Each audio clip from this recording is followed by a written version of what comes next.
Hello, I have a question for you. A soldier.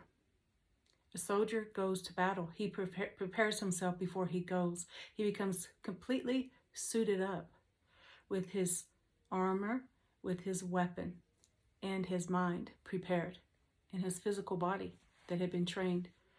Why is it, or do you think a soldier could go out to the battlefield not prepared, without any armor or weaponry? You know, without a shadow of a doubt, a soldier cannot go to battle without being prepared. But why is it that you, child of God, wake up and every day go out into this world without being prepared? You have not suited up. You have not put on the whole armor of God, and you feel defeated day in and day out. But something that hit my spirit was, I know this was God telling me that their adversary knows them, but they do not know their adversary. You are not prepared for the battle that is ahead. The adversary knows your weaknesses. The adversary knows your name, but you don't know the adversary because you have not spent time in the Word of God hearing what He has to say. If you know His voice, you will know the voice of the adversary. Many people in the church today have got they seek their oil, they seek their spiritual food through false prophets. You have received false words.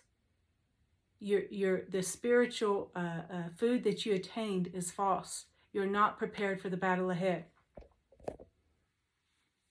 You're not prepared. You do not even know the adversary. The adversary is a masquerader of light. The adversary is in the church, and many of you are playing patty cakes with him.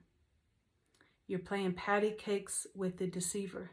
He comes as an angel of light, and he sits in the pulpit, and he sits in the pews, and many of you have been entertaining the adversary.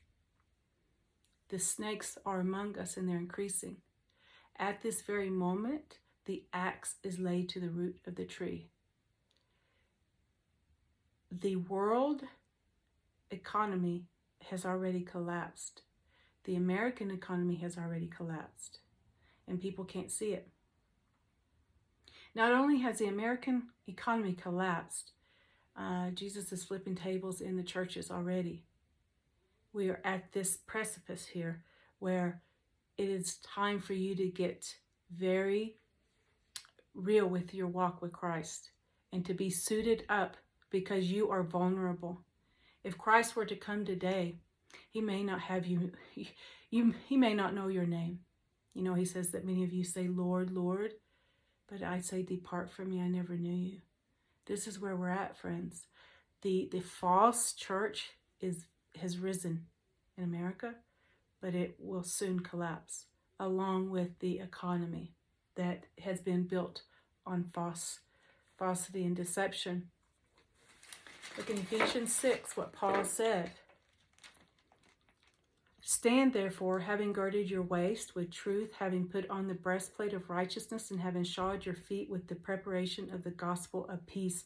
Above all, taking the shield of faith, with which you will be able to quench all the fiery darts of the wicked one. Take the helmet of salvation and the sword of the Spirit. This is the sword here. If you read this word, it is living and active, and it works in you to be able to stand against the fiery darts. Fiery darts have been thrown.